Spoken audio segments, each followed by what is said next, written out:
E aí, Titão? Ô, Silva, ainda bem que você chegou. O Souza me pediu que eu fizesse a medida daquela peça ali. E eu sei que para medir o diâmetro interno, a gente usa um micrômetro interno.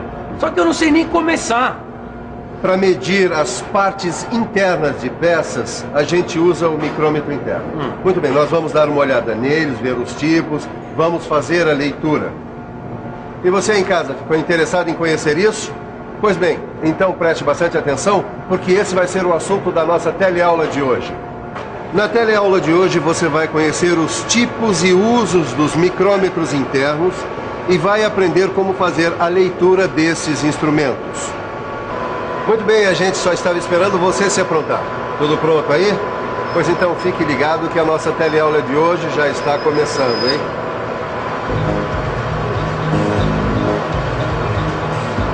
Você tem uma ideia de como medir o diâmetro interno deste copo? Nem imagino. Nenhuma. Não. Não. Que instrumento você inventaria para medir a circunferência de dentro do copo? Uma bebida, cerveja. Sinceramente, não sei. Não tenho a mínima ideia, não faço a mínima ideia. Medir diâmetro interno já foi um grande desafio para o homem. Imagine então se for necessária exatidão. Aí são necessários alguns instrumentos. Você conhece o micrômetro interno de 3 contatos? Eu já tinha visto esse micrômetro aqui em outras empresas. Esse daqui é o micrômetro de 3 contatos, não é? É esse mesmo. Eles deviam estar fazendo medições de superfícies cilíndricas internas. Mas vale a pena a gente ir mais fundo e conhecer os vários tipos de micrômetros internos. O que a gente está esperando? Vamos lá, então.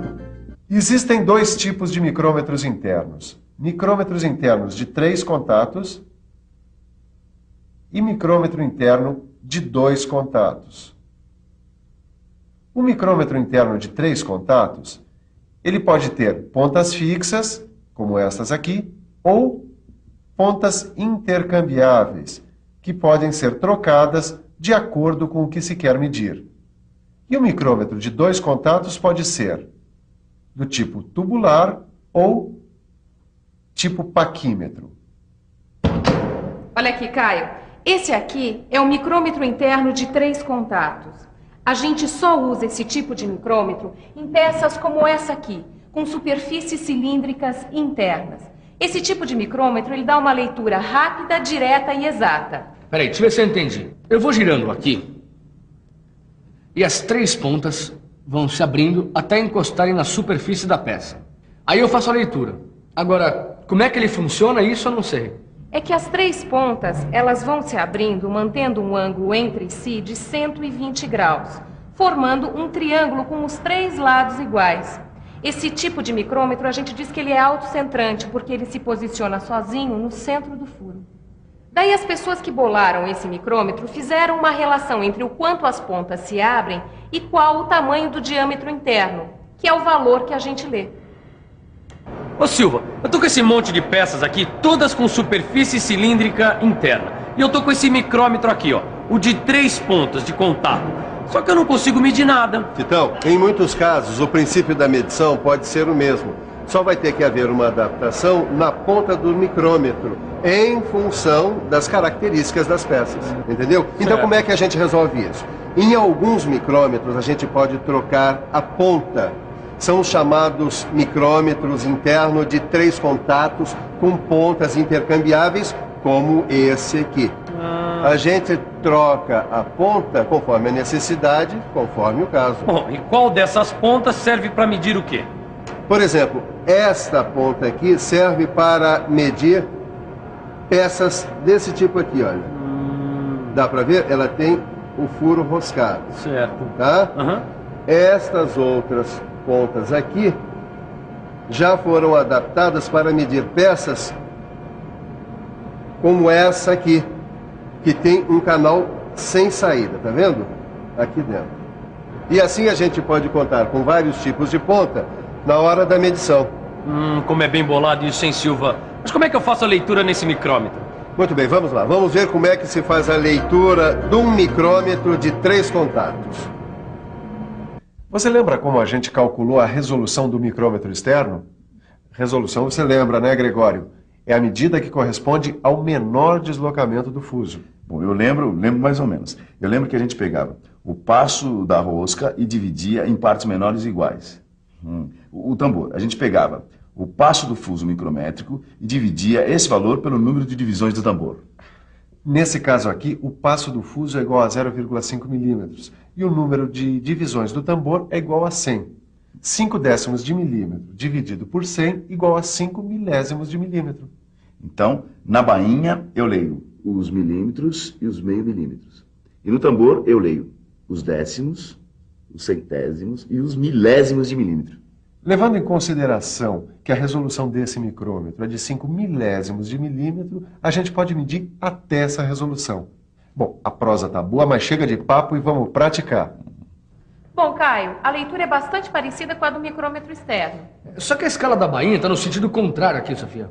Bem observado, Caio. Vamos fazer agora a leitura dessa peça aqui. Tá legal. Eu ajusto o micrômetro e faço a leitura. Na bainha, eu tenho 36 milímetros e 5 décimos. E no tambor, eu tenho 245 milésimos de milímetro.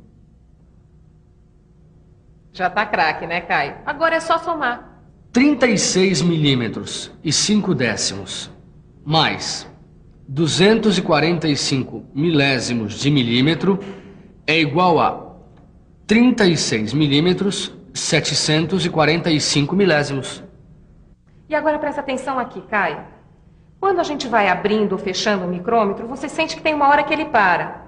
Pois então, estes são os limites máximo e mínimo da capacidade de medição do micrômetro. Eles têm que ser respeitados rigorosamente. Senão, o micrômetro ele pode sofrer danos que não tem mais conserto. Não dá mais para usar. E não é só na mecânica, não. Às vezes a gente comete erros por não saber ou não ter informações que não tem como remediar.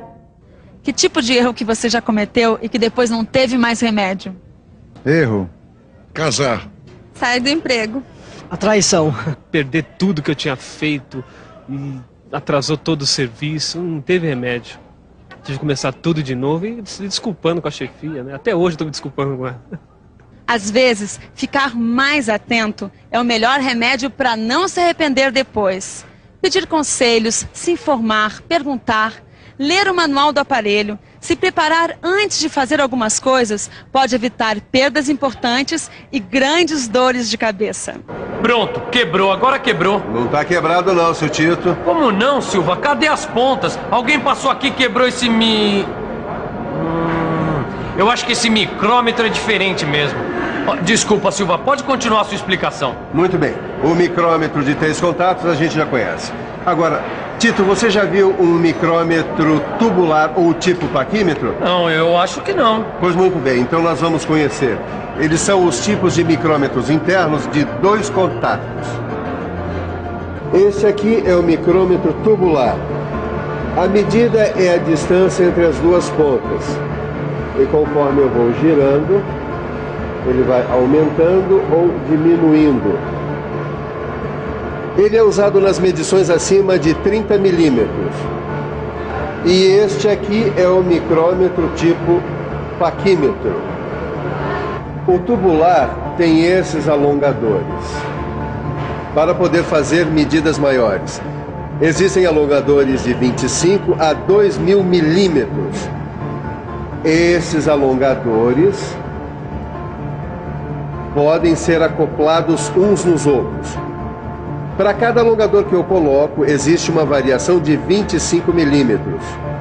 No micrômetro tipo paquímetro, a medida é a distância entre esses dois contatos e ele serve para medidas acima de 5 milímetros. E a partir daí, varia de 25 em 25 milímetros.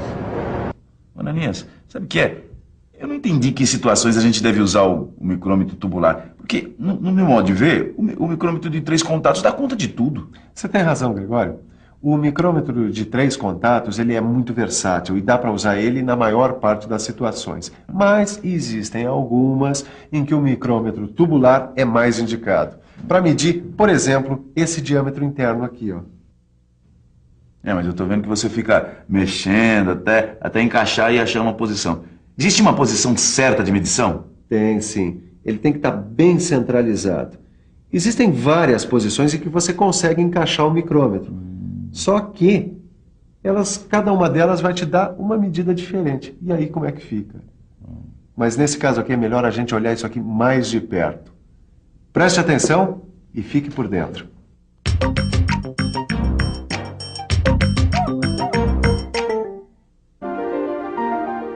Existem uma porção de posições erradas nas quais o micrômetro pode ser encaixado, cada uma dando uma medida diferente. A posição correta é a que acompanha o eixo central da peça medida. A observação atenta é suficiente para colocar o micrômetro na posição correta.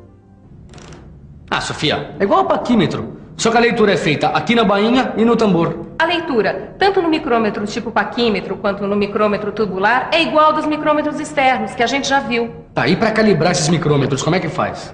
Lembra que os micrômetros externos de capacidades maiores, a gente calibra usando barras padrão?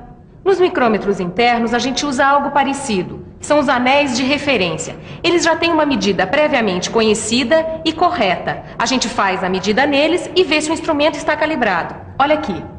Este tem 15 milímetros e 999 milésimos. Este tem 35 milímetros e 4 milésimos. Oi, por favor. O que você está fazendo com esse micrômetro? Eu estou medindo a profundidade desse rebaixo. Em que o micrômetro é fundamental aqui nesta indústria? Com ele consigo maior exatidão. O micrômetro nessa indústria é fundamental para medir todas as peças que necessitam precisão superior ao paquímetro. Ele é fundamental porque no meu trabalho eu utilizo eles para medir o diâmetro interno das peças. Bom, deu 32 milímetros e 145 milésimos. Tá dentro da tolerância permitida. Muito bem, Tito. Como é que é? Foi muito difícil aprender a usar o micrômetro interno? Olha, não foi não, viu, Silva? Também depois do que eu pelejei para aprender a mexer no micrômetro externo, o interno, eu tirei de letra. Enquanto o nosso amigo aqui tira de letra, que tal a gente dar uma boa olhada no que foi visto, no que nós aprendemos hoje? Chegou a hora da revisão. E atenção, se liga aí que é hora da revisão. Na teleaula de hoje, você aprendeu que os micrômetros internos servem para a medição de partes internas das peças. Conheceu ainda os micrômetros internos de 3 contatos com pontas intercambiáveis e os micrômetros internos de 2 contatos, tubular e do tipo paquímetro. Finalmente viu como se faz a leitura nestes micrômetros e como a calibração é feita através de anéis de referência. E aí, Gregório, deu para ter uma boa noção dos micrômetros? Se deu. Aliás, Ananias, eu não sei como te agradecer. Eu fico lá parado na administração, isolado, vou agora descer mais pra linha. É isso mesmo, chegou a hora de ensinar o teu pessoal e de praticar bastante. Não, eu já tô até esquematizando um jeito disso. Você sabe que eu tive pensando, você podia passar lá de vez em quando para fazer uma supervisão e ver se eu tô fazendo tudo certo. Do meu lado, pode ficar tranquilo que eu vou continuar praticando. É isso aí.